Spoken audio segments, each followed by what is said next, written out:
Hello, everyone. Adrian Groenewald here, Me Vision Academy. It's my privilege again today to hand someone, a great leader, a Successful Leader Award. As you know, we do this. We're mobilizing successful leaders all over the world by countries, sectors, and by levels. And we're also mobilizing emerging leaders. So we're thinking of the future. And, um, and of course, we're hoping that these are individuals. We believe that's why we're giving them the award, who lead themselves, others, organization, and society successfully at various degrees. And today I've got a very interesting leader, Matt Hogarty. He's the founder and director at Love Cities. So, Matt, absolute warm welcome. Great, it's great to be here. And thank you for the opportunity. It's our privilege. And I'm going to give you the award, and then we're going to have a discussion about Love Cities, about leadership, about what you've learned about successful leadership in your unique environment. It's not all you do. I don't think Love Cities is necessarily everything you do, but you've been nominated for this award by Louise van Rijn, Dr. Louise van Rijn, for your good leadership, your great leadership. So thank you, Louise, for that. It's an exclusive recognition of successful leadership awarded to Matt Hogarty for at least the following: successfully leading self, others, organizations, and society. Also for successfully leading change on a societal level, especially through initiatives like Love Howick, which seem to have led then to Love Cities, and in various ways you do it, but through local transformation hubs, among other things. And then finally, also demonstrating authentic, humble leadership grounded in faith, inclusion, and deep local engagement, mobilizing ordinary citizens to believe in the power of collective action and a shared vision for flourishing cities. How we need that in our country. And it's my privilege to be one of the co-founders and to sign, on behalf of Me Vision Academy, a journey to best self. We believe you are doing that. You're on that journey to best self, and you're helping cities to get to their best selves as well. So, Matt, formal congratulations. Thank you very much. Appreciate all those words. Just had to check for whose name was on there. Yeah, it's yours. But Matt, it sounds impressive. it does, and I'm sure there's more actually, but a warm welcome. And just tell us what you've learned about leadership. I mean, you work with leaders as well. You're now very involved in the community, which we need so desperately in South Africa. And there are other initiatives like this, and we're trying to unite them. Someone like Louise van Rijn is also trying hard to unite all these efforts. But what have you learned? Some key pointers around successful leadership. Obviously, I think leadership is such a broad topic, but I think it's for us, for me, leadership has always been a journey of self-discovery and self-leadership. Starting at that point, I think obviously we can only really replicate what we are and what we carry. And so, actually, spending some time on our own personal development, I think, is probably the most critical part of leadership that I've learned over the last 20 years of leading people, teams, organizations. Because on a good day, it's difficult to lead, but when our internal world is sort of, is not healthy, those good days aren't that numerous. And so I think focusing on ourselves, and not in a self-centered point of view, but really just on the health of our own souls and the health of our own our own internal world is so critical.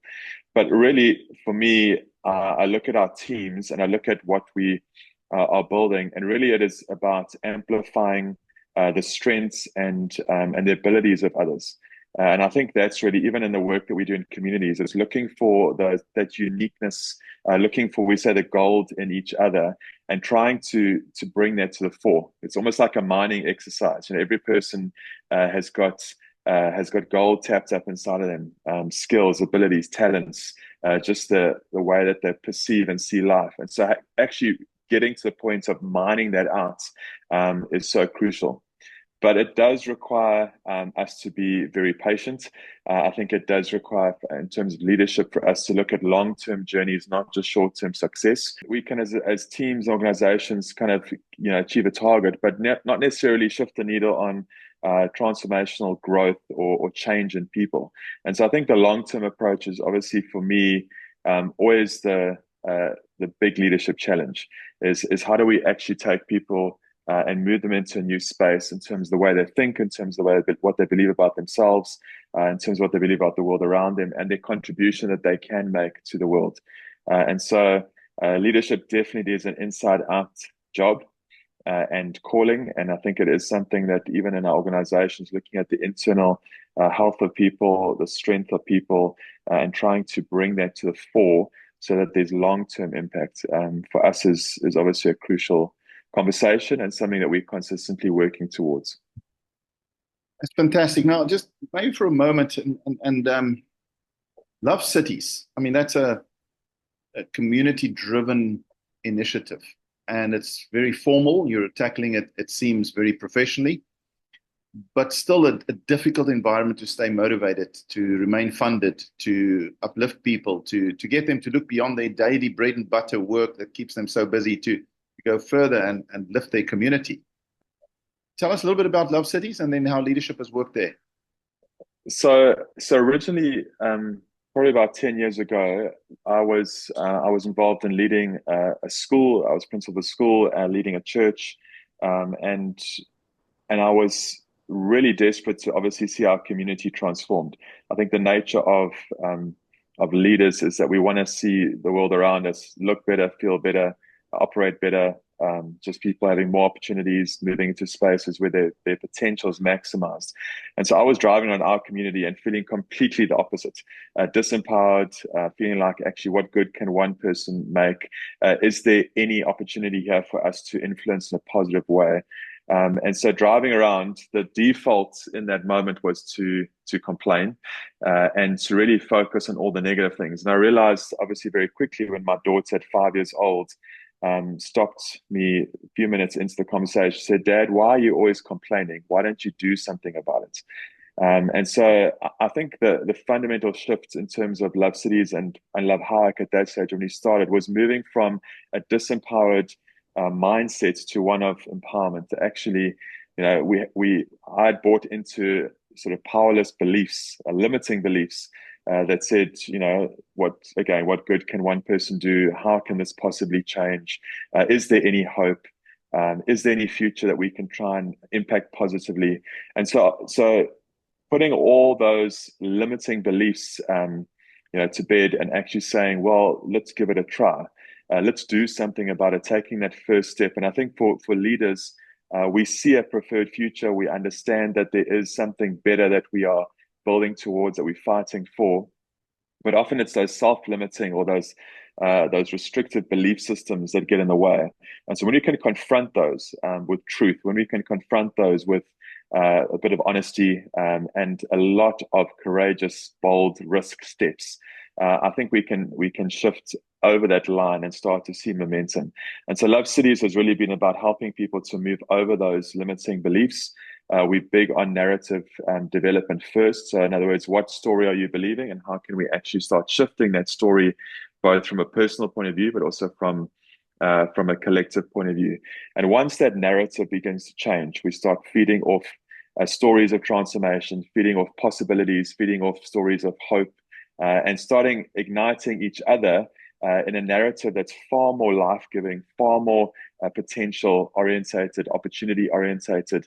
It actually forces us to develop an appetite for risk and to step out and do something. And so 10 years ago, that's what we did. Cleanups became street stores, became skills training centers, became economic development projects, and kind of all of that was undergirded by this strong vision of bringing people together to do it.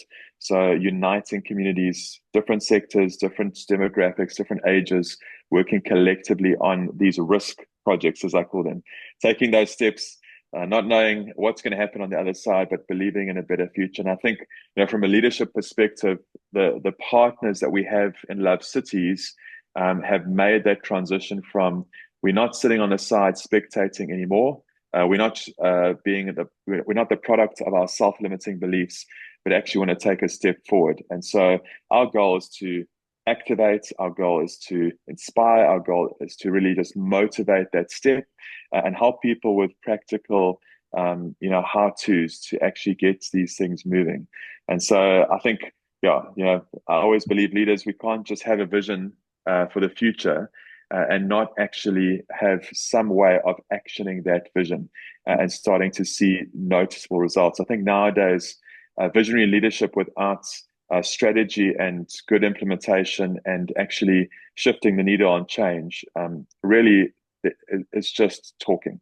And I think we in our country right now need some shift from talking to doing. And so a Yeah. lot of our work is doing based, and mobilizing people to take that step, take what's in your hand, focus on the problem in front of you, use what you have.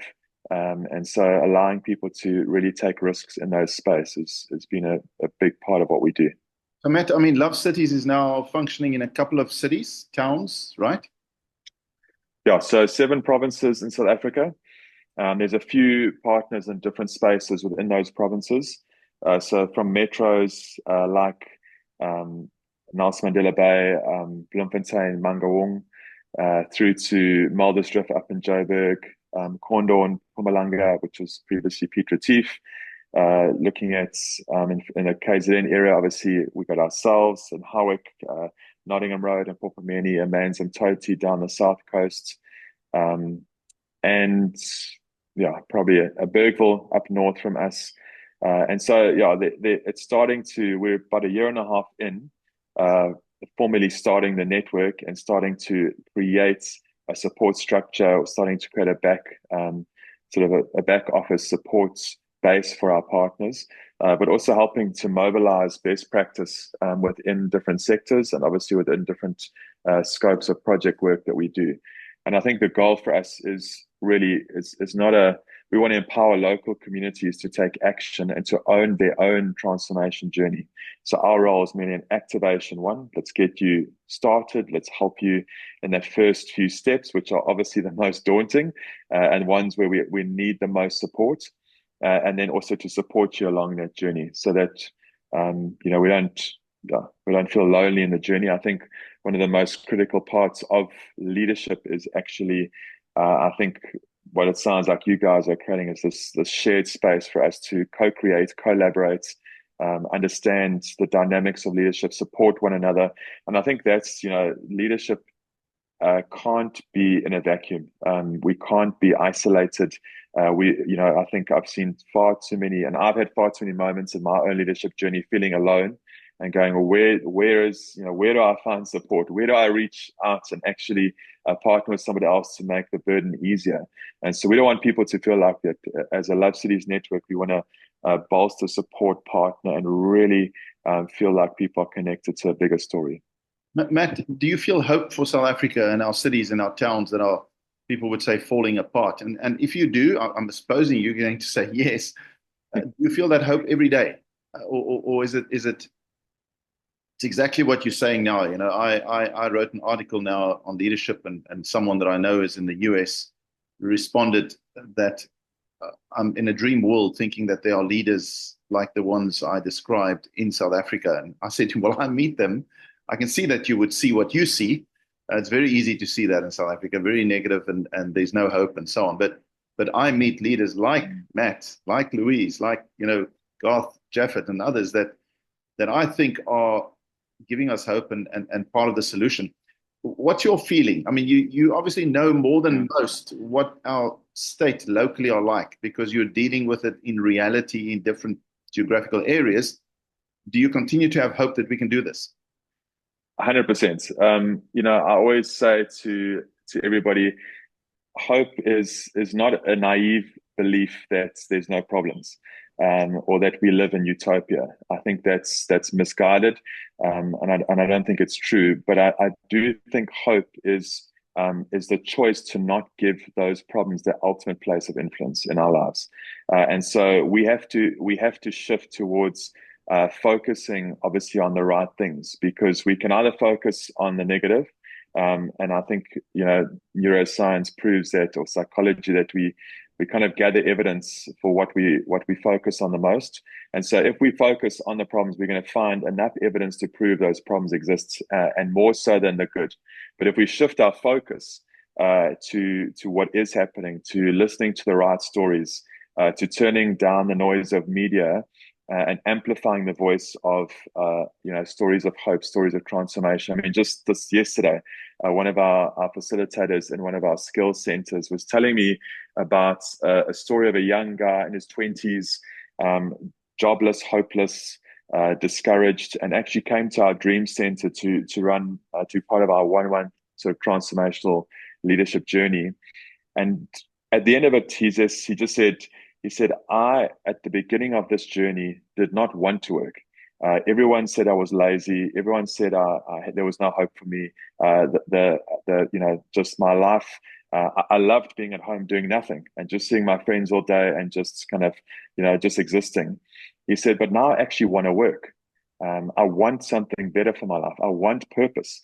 And so the facilitator said, well, what changed? How come after 1 month you've gone from, I don't want to work, I'm happy with doing nothing, I'm happy with just existing, to I've got a purpose, I want to get involved, I want to make a difference, I want my life to count for something.